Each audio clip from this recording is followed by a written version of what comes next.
নমস্কার, news Renaissance বাংলার পক্ষ থেকে আমি সাবির। এই মুহূর্তে আছি কলকাতা আন্তর্জাতিক বইমেলা 2025। সঙ্গে রয়েছেন বিখ্যাত লেখক, গবেষক এবং আইপিএস নজরুল ইসলাম মহাশয়। স্যার নমস্কার, আপনাকে স্বাগত জানাই আমাদের চ্যানেলে। তো আপনি দীর্ঘদিনই আমরা দেখছি আপনার লেখার মাধ্যমে, বক্তব্যের মধ্য দিয়ে আপনি অন্যায়ের প্রতিবাদ করে এসছেন। তো আজও আপনার লেখনীতে আমরা দেখছি বিভিন্ন জায়গায়, বিভিন্ন বইতে সেই ভাবধারারই প্রতিফলন ঘটছে।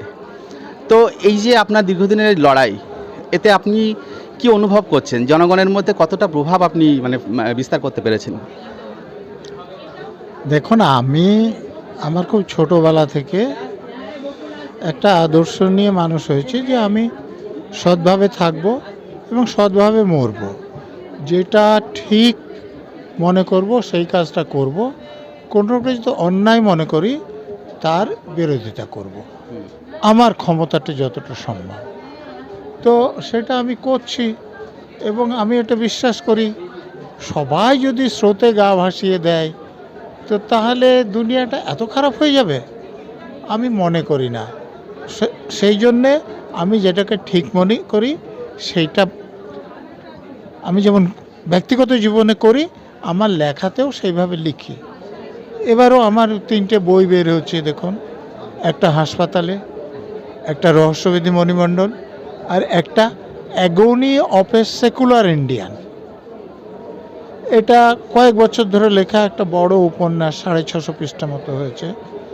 এখানে একজন সেকুলার দেশের একটা লোক সেকুলার হওয়ার পরেও তাকে কি সমস্যার সম্মুখীন হতে হয় সেটা আমি খুব পুঙ্খানুপুঙ্খভাবে ধরার চেষ্টা করেছি, আপনারাও দেখতে পারেন। আচ্ছা, আপনার যে এই মতামত বা আপনার লেখনী যাই বলুন, তাতে আপনি যে সরকারের বিরোধী কথাগুলো বলেন, তার জন্য তো আপনাকে বিভিন্ন রোশনালের মুখে পড়তে হয় বিভিন্ন সময়।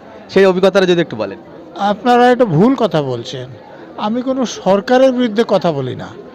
সরকারের পদে থাকা কোনো ব্যক্তি যখন অপরাধ করেন, দুর্নীতি করেন, আমি তার দুর্নীতির বিরুদ্ধে কথা বলি। এটা সরকারের বিরুদ্ধে নয়, ওই সরকারের পদে থাকা অসৎ অফিসারের বিরুদ্ধে, অসৎ পদাধিকারীর বিরুদ্ধে, সরকারের বিরুদ্ধে নয়। এটা আপনারা পরিষ্কার করুন। যাই হোক, তবু সেটা যাই হোক না, হ্যাঁ, সরকার আর সরকারের পদে থাকা একটা লোকের দুর্নীতি এক জিনিস নয়। মানে আমরা যদি সেই বলি রাজা তোর কাপড় কোথায়, সেই কথাটা বলার সাহস তো এখনকার দিনে রাখে না অনেকেই বলে স্তাবক যে রাজার কাপড়টা খুব সুন্দর, কিন্তু আপনি যে এই সাহস করে বলছেন রাজা তোর কাপড় কোথায়, এর জন্য কি আপনাকে কোনো সম্মুখীন হতে হয়? সেটাই। দেখুন, আমি জন্মেছি, বড় হয়েছি, অনেক বছর বেঁচেছি, একদিন মরবো, দুদিন আগে দুদিন পরে। তো আমি সত্যি কথা বলার জন্যে না, দুদিন আগে মরবো, তত ভয় কিসের? একদম, মানে রবি ঠাকুরের সেই কথা, অন্যায় যে করে আর অন্যায় যে সহে তব ঘৃণা তারে যেন তৃণ সমাদ হয়। তো স্যারের কাছ থেকে অনুপ্রেরণা পাই আমরা। তবু আজকের নতুন যারা নব্য সমাজ, যারা স্রোতে গা ভাসিয়ে দিয়েছেন, আপনি বলছিলেন যে স্রোতের বিপরীতে হাঁটার কথা, তারা স্রোতের বিপরীতে হাঁটার কথা বলছি না, যেটা ঠিক পথ সেই পথে হাঁটার কথা। সেটা যদি স্রোতের বিপরীতে হয় তবুও আমি বলছি না যে স্রোত যদি ঠিক পথে থাকে তাহলে তার বিপরীতে হাঁটুন, কেউ যদি ঠিক কাজ করেন তাহলে তার বিরোধিতা করুন। আমি বলছি কেউ অন্যায় কাজ করলে তার বিরোধিতা করুন। নতুন প্রজন্ম কতটা মানে এই আদর্শ অনুসরণ করছে বলে আপনার মনে হয়? দেখুন, নতুন প্রজন্মকে তো আমরাই তৈরি করছি।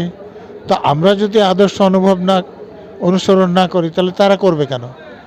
তারা যাতে করে তার জন্য আমাদেরকে আদর্শবাদী হতে হবে, আমাদেরকে সৎ থাকতে হবে, আমাদের ছেলেমেয়েকে সৎভাবে মানুষ করতে হবে। আমি ছেলেকে অসৎ করে মানুষ করব, আর সে যখন পুলিশ অফিসার হবে সে সৎ হয়ে যাবে, সে যখন ডাক্তার হবে সে সৎ হয়ে যাবে, সে যখন ইঞ্জিনিয়ার হয়ে যাবে সে সৎ হয়ে যাবে। সে যদি সৎ মানুষ হিসাবে তাকে মানুষ করি, সে ডাক্তার হলেও সৎ হবে, ইঞ্জিনিয়ার হলেও সৎ হবে, পুলিশ অফিসার হলেও সৎ হবে। আমার বাবা মা আমাকে সৎ হিসাবে মানুষ করেছেন। আমি পুলিশে এতদিন চাকরি করেছি, কারো বাবার ক্ষমতা নাই যে বলে আমি অসৎ হয়েছি। ক্ষমতা থাকলে বলুন। আচ্ছা স্যার, এবার একটা অন্য প্রসঙ্গে ছোট্ট প্রশ্ন, যে মুসলিম সমাজের মধ্যে আজকে আমরা দেখছি এখনও অনেকে পিছিয়ে রয়েছে। তো পিছিয়ে থাকার পিছনে কারণ কি, মূল কারণটা কি? মুসলমানরা কি এগোতে চান? আপনার কি ধারণা? কেউ এগোতে চাইলে তাকে কেউ পিছিয়ে রাখতে পারে না। মুসলমানরা একদিন পৃথিবীর সব থেকে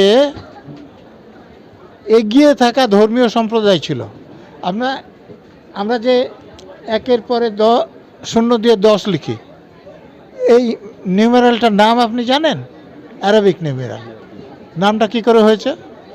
কারণ যখন মুসলমানরা উন্নত ছিল, তারা যে আগে আলজাবার থেকে আলজেব্রা এসেছে। না, সেটা অন্য জিনিস। আল জাবারুল মোকাবেলা থেকে আল জাবরা এসছে, যে কাউকে ধরে নেওয়া হলো এক্স, 3x + 2 = 5, এই যে জোর করে সমান করে দেয়া, ওইটা থেকে আল জাবরা এসছে। তো আর এই যে 0 দিয়ে লেখার পদ্ধতি, 1 2 3 4 থেকে 9 তারপরে 0 পর্যন্ত, এটা আরব দেশের লোকেরা ভারতবর্ষের থেকে এবং ব্যাবিলন থেকে অনুপ্রেরণা নিয়ে তৈরি করেছিল। তো ইউরোপের লোকেরা এটা আরবদের থেকে পেয়েছিল, বাট এটাকে অ্যারাবিক নিউমেরাল বলে। আমেরিকাতেও বলে, চীনে বলে, জাপানেও বলে। কিন্তু যারা তৈরি করেছিল তারা এটা জানে না। তো এখনকার মুসলিম যারা তরুণ সমাজ, তাদের উদ্দেশ্যে কি বার্তা দিচ্ছেন আপনি? কিভাবে তারা এগিয়ে আসতে পারে? দেখুন, মুসলমানদেরকে প্রথমে মানুষ হতে হবে, আর মুসলমানদেরকে বুঝতে হবে যে বিজ্ঞানের সঙ্গে তাদের ধর্মের কোনো ফারাক নেই। যখন তারা বিজ্ঞানের সব থেকে এগিয়ে ছিল, তখন তারা পৃথিবীটার একটা বিরাট অংশ দখল করে নিতে পেরেছিল।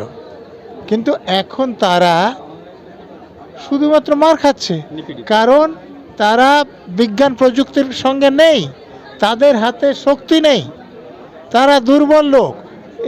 এটা যদি আপনি ভালো করে বুঝতে চান, আমার একটা বই আছে, এই মুহূর্তে শেষ হয়ে গেছে, why are Muslims powerless people. আমি ইংরেজিতে একটা বই লিখেছি যে মুসলমানরা আজকে এত, ওই আপনি পিছিয়ে পড়া বলছেন, তো আমি বলছি ক্ষমতাহীন লোক কেন? আমাদের পশ্চিমবঙ্গের কথা যদি বলি, এখানে মুসলিম কোনো নেতৃত্ব তৈরি হচ্ছে না সেই অর্থে। মুসলিম নেতৃত্ব তৈরি হবে কি করে? মুসলমানদের নেতা যারা আছেন, তারা তো, মুসলমান যদি কেউ হয়, সে আল্লাহ ছাড়া অন্য কারোর কাছে মাথা নত করে? তো যে মুসলমানরা ওই সারাদিন খেয়ে দিয়ে যে ইফতার করে তার পায়ে মাথা ঠেকায়, তারা মুসলমান নাকি? কে বলেছে তারা মুসলমান? কোথায় থেকে মুসলমান? ভুলভাল জায়গায় খোদা হাফেজ ইনশাল্লাহ বললে মুসলমান হয়ে যায়?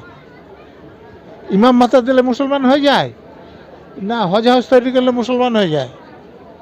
আরে মুসলমান হতে হলে আল্লাহ ছাড়া কাউকে ভয় পায় না। তো এরকম মুসলমান দুজন একজন যদি পান, আমার কাছে নিয়ে আসবেন। আচ্ছা স্যার, এখন ওয়াকফ সম্পত্তি নিয়ে যে কেন্দ্রীয় সরকার যে অধিগ্রহণের চেষ্টা করছে, সে বিষয়ে আপনার মন্তব্য? কেন্দ্রীয় সরকার অধিগ্রহণ করার চেষ্টা করছে বলে আমি শুনিনি। যেটা করছে, একটা নতুন নিয়ম করতে চাইছে।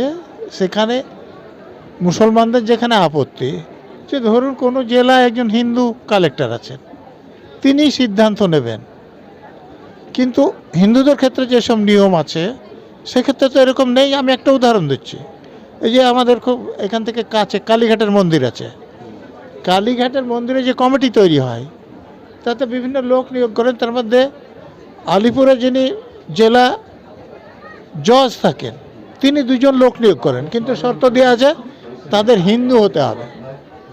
কিন্তু ওয়াকফের যে আইনটা রয়েছে সেখানে এই কথাটা নাই।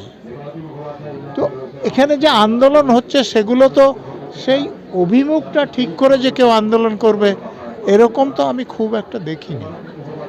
ধন্যবাদ, অনেকক্ষণ সময় দিলেন IPS নজরুল ইসলাম মহাশয়। ধন্যবাদ আপনাকে, নমস্কার।